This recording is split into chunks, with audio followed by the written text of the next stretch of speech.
தம்பி டீ இன்னும் வரல.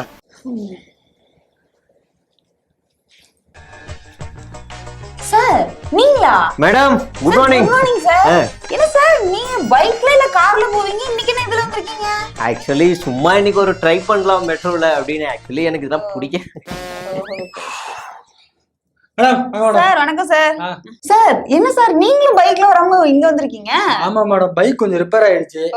என்ன கொண்டு போய் மெக்கானிக் ஷாப்ல விட்டா அந்த ஏதோ பெட்ரோல்ல எத்தனாயில் கலந்துருக்கு அது கலந்துருக்கு, அதனால இன்ஜின் போயிடுச்சு அப்படி இப்படின்றாங்க. சார் இது ஒரு பெரிய பிரச்சனை சார். இந்த எத்தனால் ஆமா மேடம், இப்போதான் ரொம்ப கடுப்பாகுது. 20 தான் கலக்கணும், E20 அப்படி இப்படின்றாங்க. அது ஒன்றும் புரியவும் மாட்டேங்குது. இது வேற ஃபியூச்சர்ல வேற E27 கொண்டு வருவோம் வேற பேசிட்டு இருக்காங்க. அப்படியா? இது மட்டும் இல்லாம நம்ம மேல 50% வரி விதிச்சுட்டாங்க. இந்த இது குருடாயில் வாங்குறாங்க ரஷ்யா கிட்ட இருந்து. ஆமா அத பாருங்க சார், 2020 வரைக்கும் 1% தான் வாங்கியிருக்காங்க ரஷ்யா கிட்ட இருந்து. சரி. ஆனா இந்த ரஷ்யா உக்ரைன் வாருக்கு அப்புறம் 50% வாங்குறாங்க சார். அதாவது ஜனவரி மாசத்துல இருந்து ஜூலை மாசம் வரைக்கும் ஒரு நாளைக்கு 1.73 பேரல் இறக்குமதி ஆயிட்டு இருக்கு இந்தியாவுல.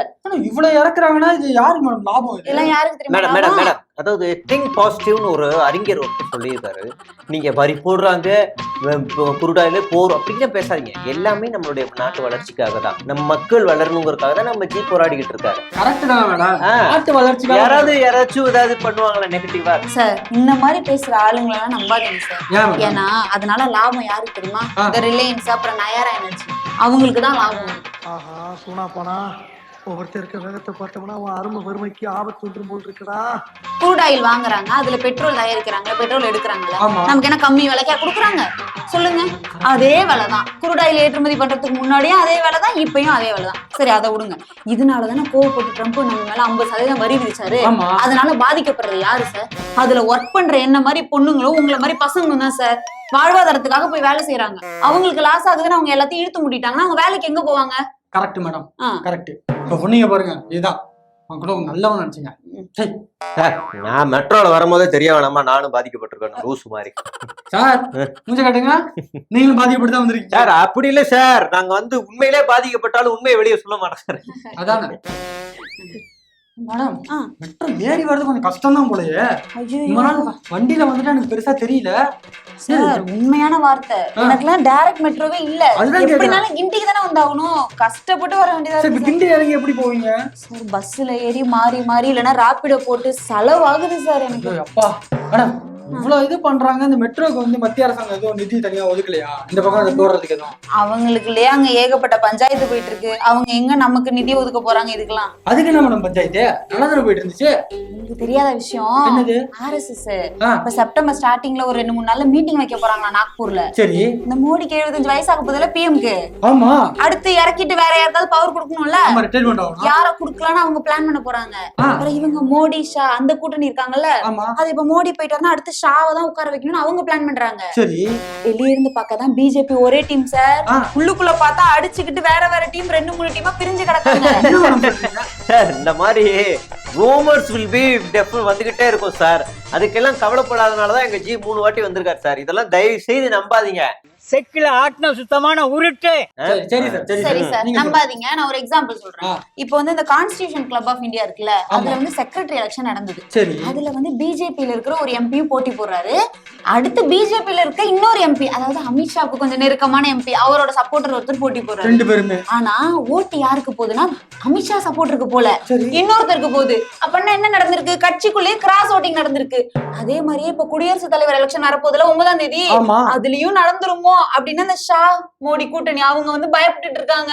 பயம் இருக்க வேண்டியது நியாயம் தான் சார். சார் இது ஜனநாயக நாடு சார். எலெக்ஷன்ல ஒரு ஆள் ஜெயிக்கிறதும் ஒருத்தர் தோக்குறதும் இதெல்லாம் இருக்கும். அரசியல்ல இதெல்லாம் சாதாரணமாப்பா. இதுக்காகலாம் யாராச்சும் உள்ள போவாங்களா? டு பி ஃபிராங்க், நீங்க ஓப்பனா கொஞ்சம் பிராக்டிகலா யோசிங்களேன் சார். எங்க ஜிட்ட மெஜாரிட்டி இருக்கு சார். அவர் வந்து யார் தயவுலையும் இல்ல sir. He can prove sir. Sir majority எல்லாம் ஒண்ணும் கிடையாது சார். அவங்களே பாருங்க எத்தனை கிராஸ் ஓட்டிங் நடக்க போது, எத்தனை பேர் அந்த பக்கம் போயிட்டாங்க தெரியாம இருக்காங்க. ஏன்னா கர்நாடகால டிகே சிவகுமார் இருக்காருல்ல, முன்னாடி பிஜேபி ஆட்சி இருந்தது, அதை அகட்டிட்டு காங்கிரஸ் ஆட்சி வரதுக்கு மெயின் ரீசன் அவர் தான். அவரு இப்ப சந்திரபாபு நாயுடு கூட க்ளோஸா தான் இருக்காரு. சந்திரபாபு நாயுடுக்கும் இப்ப மோடிக்கும் வந்துதான் இது நடந்துட்டு இருக்கு சண்டை. ஏன்னா ராஜ்நாத் சிங் வந்து அவருக்கு ஜெகன்மோகன் ரெட்டி கால் பண்ணி ஆதரவு கேட்டதுனால இவர் கோவமா இருக்காரு இல்லையா? இப்ப இவங்க என்ன பண்ணுவாங்க, இந்த எம்பிக்கெல்லாம் அந்த பக்கம் இழுத்துப்பாங்க. இன்னொன்னு டிகே சிவகுமார் நம்ம ஏடிஎம்கே இருக்குல்ல தமிழ்நாட்டுல, ஆமா அதுலயுமே 4 எம்பிக்கள் இருக்காங்களா, அவங்க கூட லிங்க்ல இருக்காரு. மேடம் சொல்றத வச்சு பார்த்தா இதுவே ஒரு 10 MP கிட்ட வந்துருச்சா? ஆமா. இது மட்டும் இல்லாம அவர் இருக்காருல்ல, இந்தியா கூட்டணியோட வேட்பாளர் இருக்காருல்ல, அவரு சுதர்ஷன் ரெட்டி, அவர் என்ன பண்ணிருக்காருன்னா சந்திரபாபு நாயுடுக்கு கால் பண்ணி ஒரு 40 நிமிஷம் பேசியிருக்காரு. என்ன பேசினாங்கன்னு தெரியல, தகவல் மூலமா பேசியிருக்காங்கன்னு மட்டும் வருது.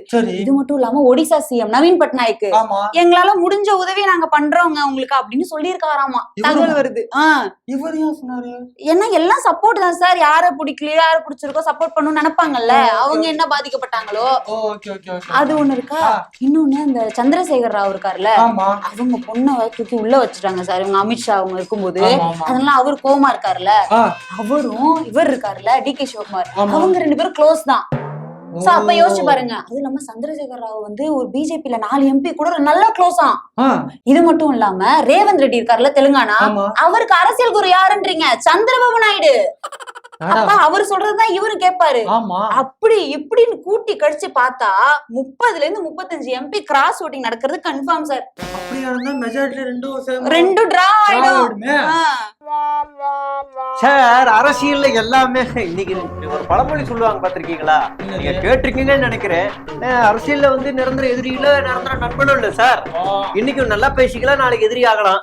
எப்படி இப்ப நம்ம ஏடிஎம்கேலயே பாத்துருக்கோம்ல, இப்படி பிரிஞ்சுக்கிறாங்க. அது மாதிரி டிஎம்கேல பாக்குறோம், அந்த மாதிரி அங்க நடக்குது சார். அவ்வளவுதான்.